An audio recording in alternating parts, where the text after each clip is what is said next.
Kita awali kajian kita dengan bersyukur, mengucapkan kalimah Alhamdulillahirabbil alamin. Dengan izin Allah Ta'ala, pada malam hari ini kita kembali bertemu untuk bersama-sama mengkaji amal yang setiap hari kita buat, setiap hari kita lakukan, dan dia merupakan ibadah pertama yang dihisab di akhirat kelak.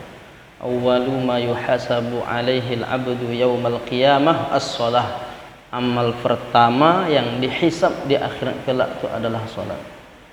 Oleh karena itu amat sangat penting untuk kita kaji, dan pembahasan kita insyaallah kita lanjutkan pada bab i'tidal, karena terakhir kita membahas tentang ruku'.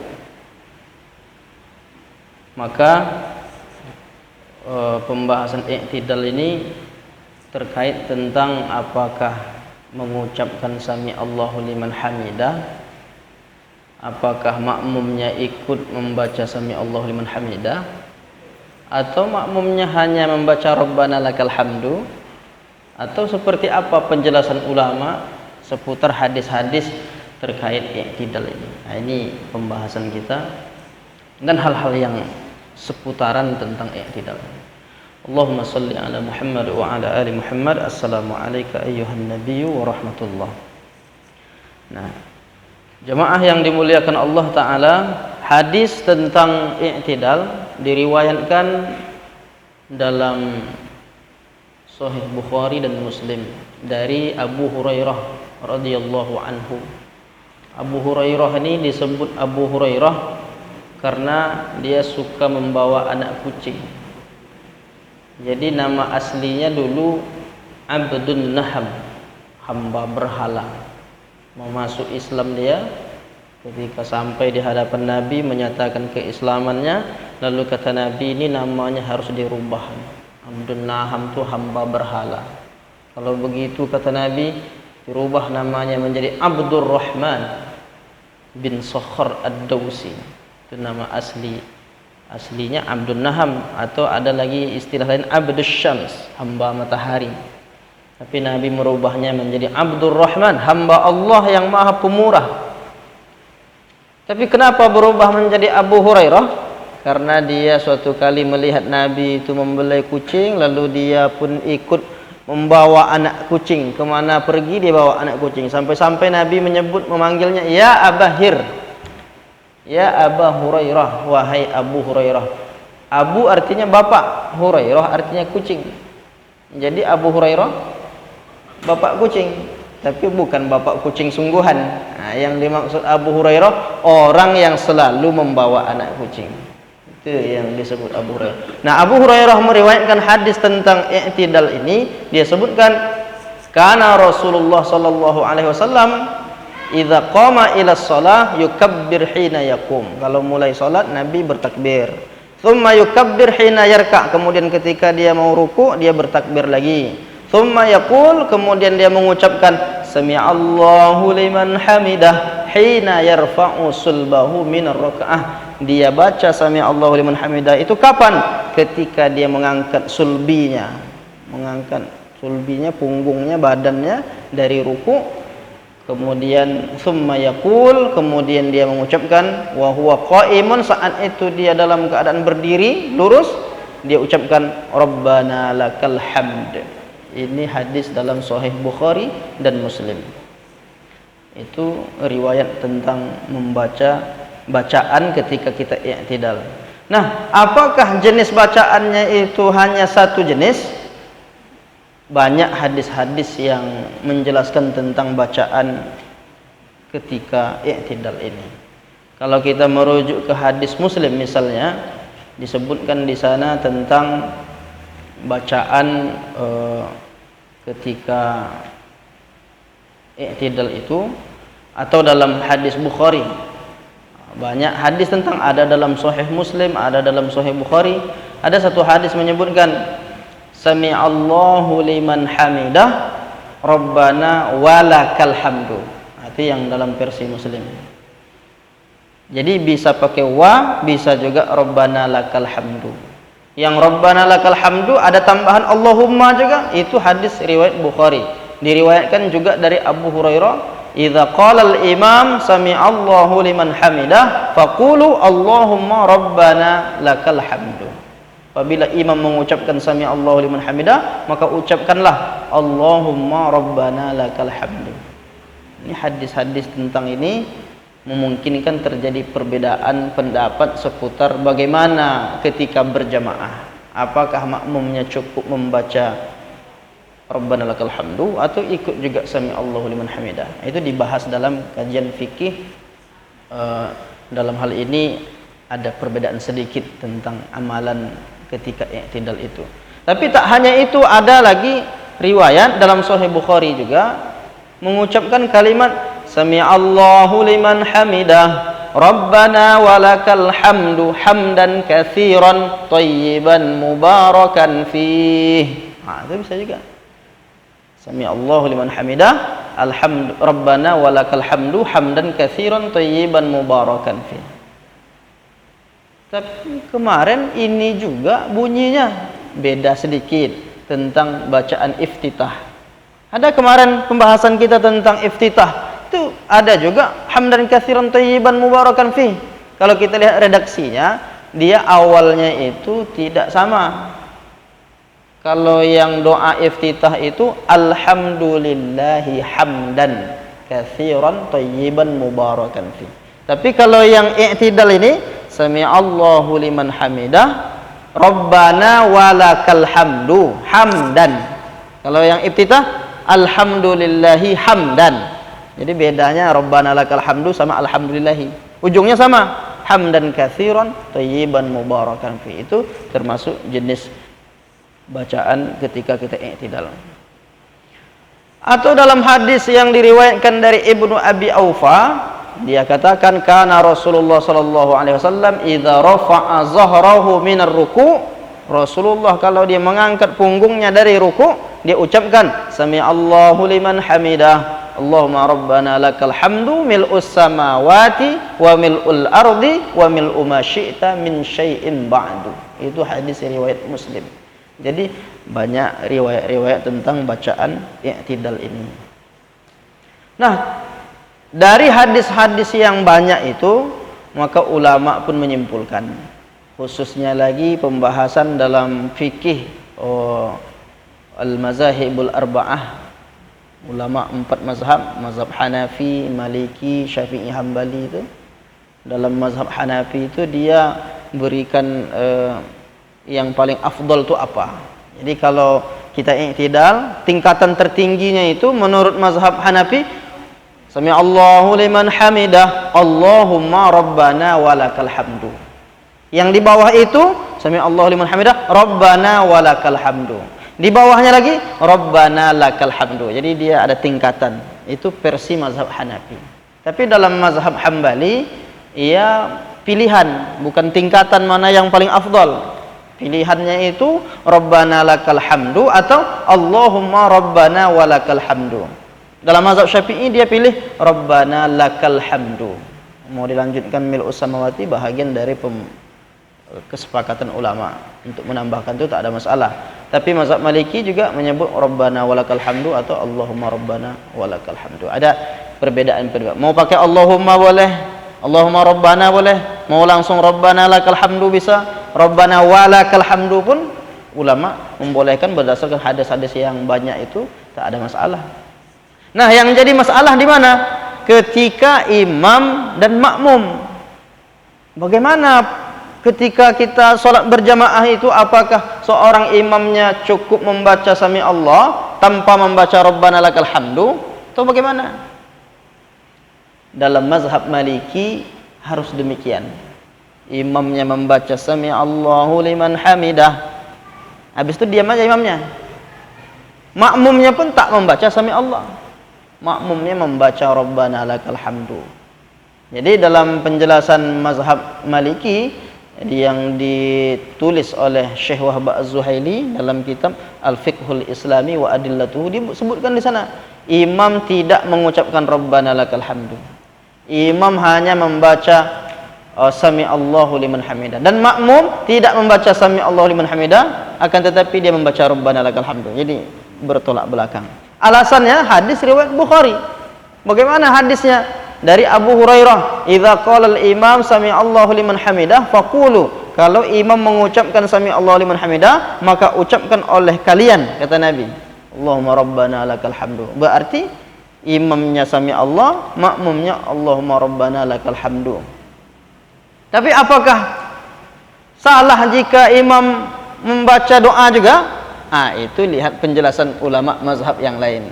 Jadi kalau mazhab Maliki dia sudah dia katakan harus terpisah bacaan makmum dengan imam. Nah, ada pula yang mengatakan bahwa kita makmum itu tak perlu membaca sami Allah.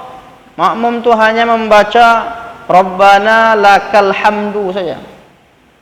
Jadi imam baca juga. Ada sebahagian yang berpendapat begitu. Jadi baca juga sami Allahu liman hamidah Rabbana lakal hamdunya, tapi makmumnya hanya membaca Rabbana lakal hamdu. Intinya dari sekian banyak ulama, dalam penjelasan Syekh Wahab Zuhaili itu dia katakan wal khulasah, kesimpulannya, innal muqtadi indal jumhur, seorang makmum, muqtadi itu makmum yang mengikuti, sesungguhnya makmum itu menurut jumhur ulama yaktafi bit tahmin, cukup dia membaca Rabbana lakal hamd, cukup begitu. Itu kebanyakan ulama begitu. Tetapi tidak bagi mazhab Syafi'i. Dalam mazhab Syafi'i bagaimana? Wa yusannu 'inda Syafi'iyah, disunnahkan menurut ulama mazhab Syafi'i. Dalam pembahasan ini dia sebutkan al-jam'u bainat tasmi' wat tahmin, dikumpulkan antara sami Allah dengan Rabbana lakal hamdu fi haqqi kulli musallin, di setiap individu orang, di setiap orang yang salat, munfarid wa imam wa makmum, baik dia salat sendiri maupun dia seorang imam, juga kalau dia seorang makmum, maka sami Allahu liman hamidah sama Rabbana lakal hamdu itu dianjurkan, disunnahkan untuk dibaca. Cuma ada yang mengkaji itu, kalau kita membahas fikih ini harus adil memang, sampaikan semuanya. Ya, kalau kita dapat satu pendapat di sebahagian tempat, ada yang bertanya kepada kita, kemarin Ustadz ini menyampaikan, Pak Ustadz, tak boleh kami ini katanya membaca sami Allah, karena makmum itu harus membaca tahmidnya langsung, Rabbana lakal hamdu.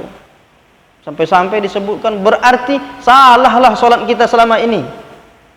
Itu kan kesimpulan yang terburu-buru sebelum kita melihat penjelasan ulama.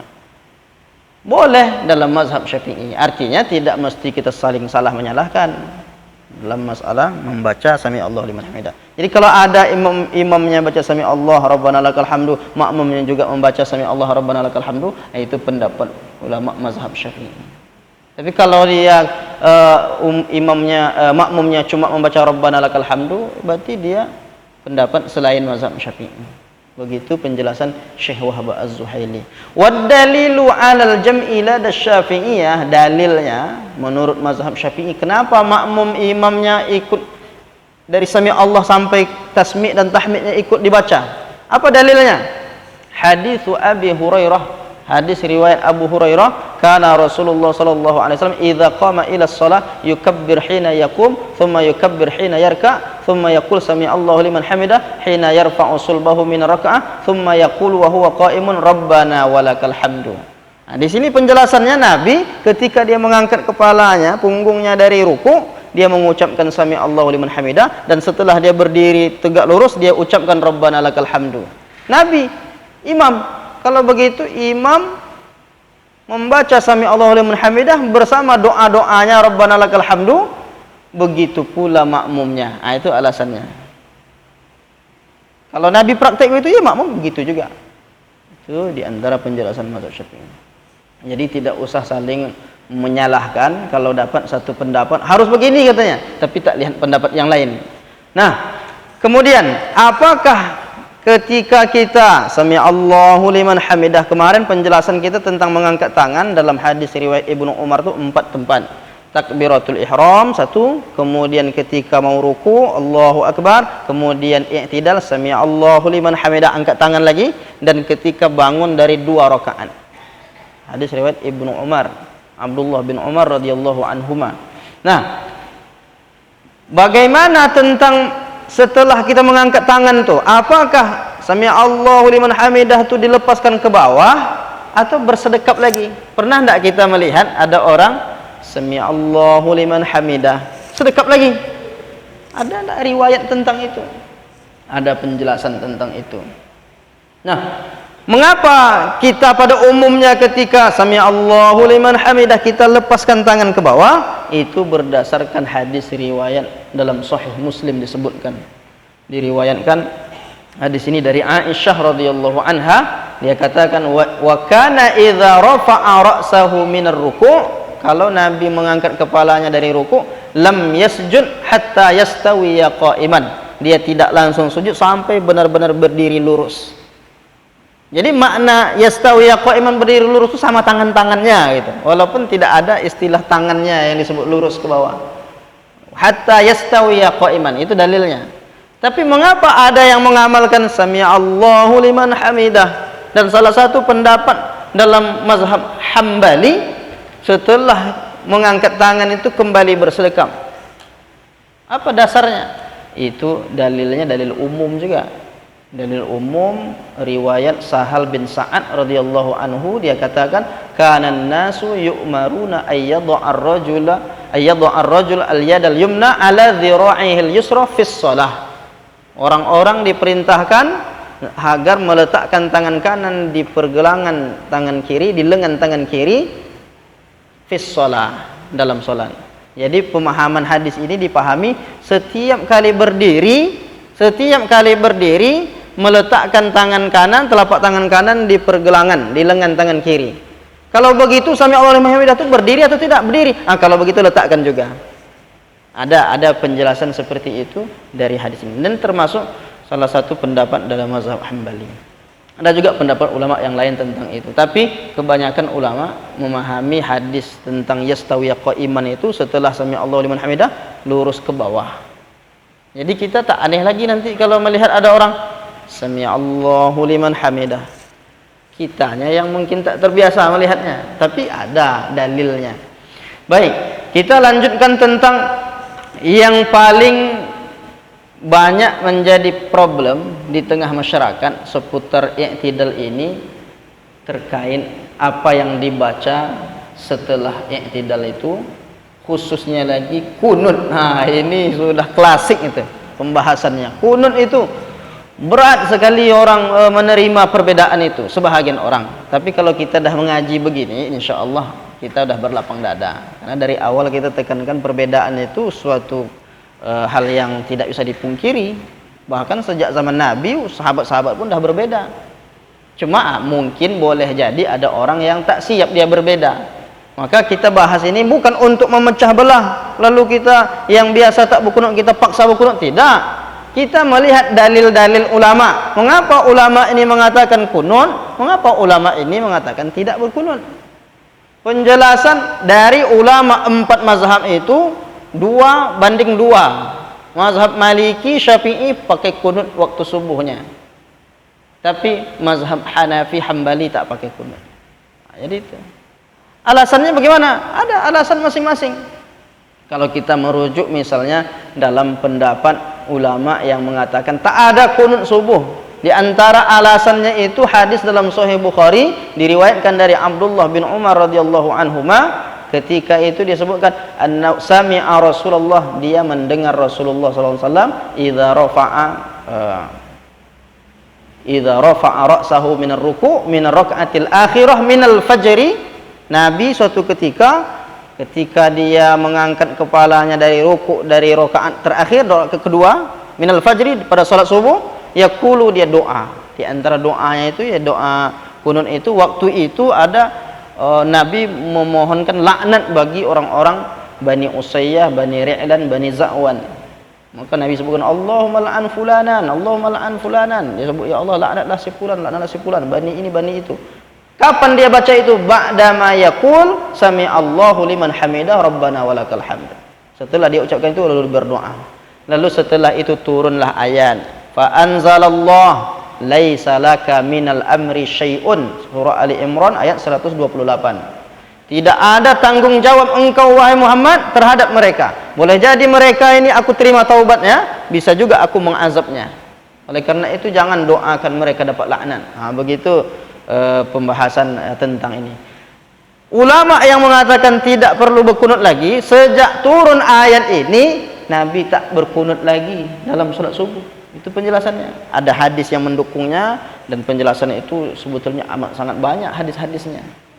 Begitu juga hadis-hadis yang membolehkan kunut, ada juga hadis-hadisnya. Kita bisa melihat misalnya hadis riwayat Anas bin Malik, anna Nabi sallallahu alaihi wasallam qanata syahran. Kata Anas bin Malik, Nabi itu pernah berkunut sebulan. Yal'anu ri'lan wa dha'wan wa usayyah asallahu wa rasulahu. Nabi pernah berkunut sebulan melaknat Bani Ri'lan, Bani Za'wan, Bani Usayyah. Sebulan. Ini kata sebulan inilah yang dipegang oleh khususnya lagi mazhab Hambali atau Hanafi. Berarti Nabi itu kunutnya cuma sebulan. Habis itu tak berkunut lagi. Nah, itu di antara alasannya hadis dalam Sahih Bukhari Muslim. Nah, tapi kalau kita melihat pula dalil yang dijadikan dasar oleh mazhab Syafi'i, misalnya hadis disebutkan ketika ada seseorang bertanya kepada Anas bin Malik, hal qanata Rasulullah sallallahu alaihi wasallam fi salati subhi? Apakah Nabi melaksanakan kunut pada salat subuh? Lalu dia menjawab, "Na'am, ba'da ruku'i yasiran." Iya, Nabi melaksanakan ruku' itu sejenak. Lalu ada lagi hadis dari Anas bin Malik menyebutkan, "Mazala Rasulullah sallallahu alaihi wasallam yaqnutu fil fajri hatta faraqad dunya." Nabi senantiasa kunut dalam salat subuh sampai meninggal dunia. Cuma polemiknya nanti pada masalah kualitas hadis. Ulama yang mengatakan tak ada kunut lagi itu hadisnya dhaif. Begitulah masalahnya. Tapi kalau kita melihat semuanya berdasarkan hadis-hadis. Masalah kualitas hadis itu kan belakangan dikaji oleh ulama. Saya cenderungnya ini lebih aman seperti itu. Tapi ulama sudah berbeda itu dan mereka saling menghormati. Jadi kita pun yang bukan ulama ini seharusnya saling menghormati juga. Sedangkan ulama yang berilmu, mereka saling menghormati dengan perbedaan itu. Tentu kita seharusnya lebih hormat lagi seharusnya. Siaplah menerima perbedaan. Nah, ada lagi permasalahan tentang hadis tsumma tarakahu. Kalimat tsumma tarakahu. Nabi berkunut selama sekian lama, kemudian dia meninggalkannya. Nah, meninggalkannya ini meninggalkan apa? Ulama yang mengatakan tak ada kunut meninggalkan kunut. Ulama yang mengatakan kunut itu tak ada meninggalkan doa melaknatnya. Jadi kalimat tarakahu ini bisa menimbulkan banyak makna. Meninggalkan apa?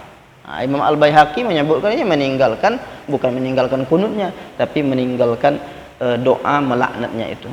Tapi kunutnya tetap. Nah, sekarang untuk sholat berjamaah, di mana kita berada, umpamanya di suatu tempat imamnya biasa berkunut, kita boleh jadi tidak berkunut umpama ini contoh.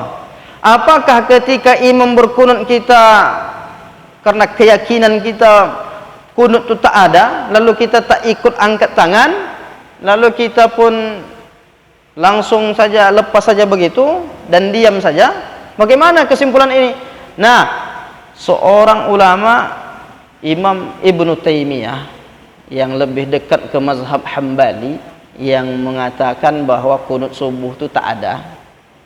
Apa kata dia ketika menjelaskan masalah bagaimana seorang makmum seharusnya ketika dia sholat di belakang imam yang berkunut? Dia katakan, yanbaghi lil ma'mum ay yatba'a fihi imamahu.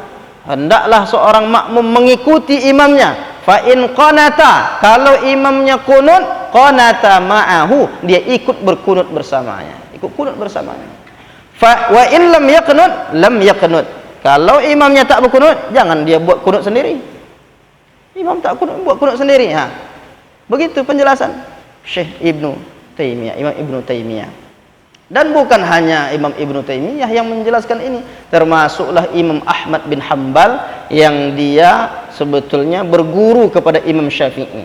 Gurunya pakai kunun, muridnya tak pakai kunun, tapi punya kesimpulan dari pembahasan pendalaman dia terhadap hadis-hadis Nabi, dia punya pendapat sendiri. Dia levelnya mujtahid. Dia bisa menyimpulkan dari hasil pengkajian dia, berarti kunut subuh tak ada menurut Imam Ahmad. Tapi apa kata Imam Ahmad tentang ketika kita jadi makmum? Maka tetap juga kita mengikuti imam. Dan itu ditanyakan juga kepada ulama Saudi seperti Syekh Ibnu Utsaimin. Wa su'ila fadilatus Syekh wafaqahullahu taala, indana imam yaqnutu fil fajri. Ditanyani oleh jemaahnya, wahai Syekh, kami punya imam di tempat kami setiap kali salat subuh bisifatin yaqnutu fi salatil fajri bisifatin daimatin. Kami punya imam di tempat kami ini, ada imam setiap salat subuh dia kunut terus menerus. Fahal nutabi'uhu, apakah kami mengikutinya? Wa hal nu'ammin ala du'aihi, apakah kami ikut aminkan doanya? Apa kata jawab? Fa ajaba fadilatuhu biqauli man shalla khalfa imamin yaqnutu fi salatil fajri falyutabi'il imam fil qunut. Siapa yang salat bersama imam yang berkunut di salat subuh, hendaklah makmumnya mengikut imamnya dalam masalah kunut fi salatil fajri. Wa yu'ammin ala du'aihi bil khair, dan dia ikut mengaminkan doa imam itu dengan baik. Waqad nassa ala dzalikal Imam Ahmad rahimahullahu taala. Begitulah yang dituliskan oleh Imam Ahmad. Jadi Imam Ahmad yang tak berkunut itu, dia mengatakan kalau salat bersama imam yang berkunut, ikutlah berkunut. Syekh Utsaimin juga mengatakan dalam kitab Syarhul Mumti' ala Zadil Mustaqni, dia sebutkan, lihatlah para imam kaum muslimin yang benar-benar memahami persatuan. Dia sebutkan Imam Ahmad berpendapat kunut subuh itu bid'ah. Imam Ahmad menganggap kunut subuh itu bid'ah. Tapi meskipun demikian, apa kata Imam Ahmad? Lau anna imamahu yaqnutu fi salatil fajri fa innahu yutabi'u ala qunutihi wa yu'min ala du'ahi kama nassa. Disebutkan. Apa tuh alasannya? Li'anna hadza min babi tauhidil muslimin. Dan ini adalah tentang masalah persatuan kaum muslimin. Jangan gara-gara imam berkunut kita tidak, lalu kita berbeda, lalu kita akhirnya hati kita pun rusak gara-gara perbedaan itu. Jangan, maka ikut saja. Nah, itu penjelasan Syekh Ibnu Utsaimin. Nah, sekarang mengangkat tangannya, tadi mengaminkan. Apa ada penjelasannya harus mengangkat tangannya? Sampai ditanya, idza kana al-insan ma'muman hal yutabi'u hadzal imam fayarfa'u yadayhi wa yu'minu ma'ahu. Disebutkan idza kana al-insan, ini pertanyaan.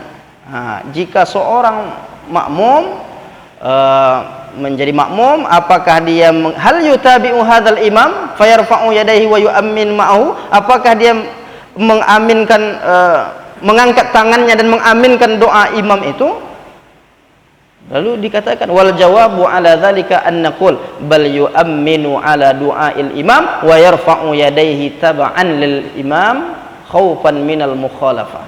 Itu penjelasan Syekh Utsaimin juga dalam kutub Warasail Ibnu Utsaimin. Jadi banyak penjelasan tentang itu.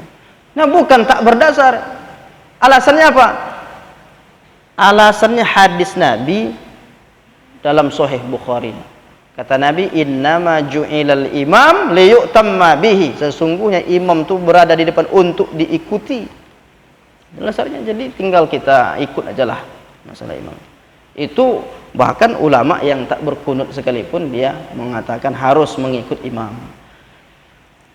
Mungkin bertanya, ada enggak fatwa ulama secara khusus? Komisi Fatwa Arab Saudi dalam Fatwa Al-Lajnah Ad-Daimah lil Buhuthil Ilmiyah wal Ifta, jilid 9 halaman 51, disebutkan di sana, wabil jumlati fatakhsisu salati subhi bil qunut minal masailil khilafiyah al-ijtihadiyah. Disebutkan secara umum, secara global, menentukan salat subuh dengan kunut termasuk masalah khilafiyah yang bersifat ijtihadi. Lalu dikatakan dalam pendapat Komisi Fatwa Saudi ini, ulama Saudi ini, faman shalla wara'a imamin yaqnutu fi subhi khassah qabla ar-ruku' aw ba'dahu, karena ada yang sebelum itu mazhab Maliki. Siapa yang salat bermakmum dia bersama imam kepada imam yang membaca kunut dalam salat subuh baik sebelum maupun sesudah, apa kata dia? Fa'alaihi ayyutabi'ahu, hendaklah dia mengikutinya. Itu dah banyak penjelasan ulama tentang masalah bagaimana seharusnya makmum dengan imam ketika salat subuh yang ada kunutnya. Itu di antara penjelasan kita seputar ruku dan hal-hal yang terkait dengan itu. Boleh jadi ada hal-hal yang mau kita diskusikan, kami persilahkan.